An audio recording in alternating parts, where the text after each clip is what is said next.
নমস্কার। নিচের লেখা কবিতা পাঠ।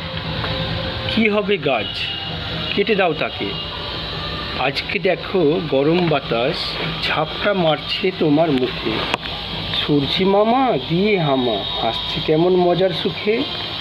শরীর শুকোবে পুরে কালো হবে, বাতাস তাপ লাগলে চামড়াতে। এমন আর কি হবে তাতে, বড় বাড়ি প্রাসাদ আছে, থাকবো সেথায় মহাসুখে। অট্টালিকায় এসিতে যত সব নোংরা জঞ্জাল, কি হবে এই জঙ্গল রেখে। কে বুঝবে তাদের ব্যথা, গাছ পারে না বলতে কথা। তোমার হাত কাটলে পরে চেঁচাও তুমি তারস্বরে। গাছের ডাল কাটলে তুমি চুপ করে সে দাঁড়িয়ে থাকে। কি এমন হবে বলো, আর কি হবে এসব ভেবে।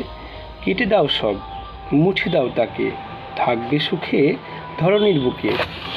গাছকে ভালোবাসতে হবে, অনেক গাছ লাগাতে হবে, প্রকৃতি তবেই সুস্থ রবে। এসব বলে পাগল লোকে।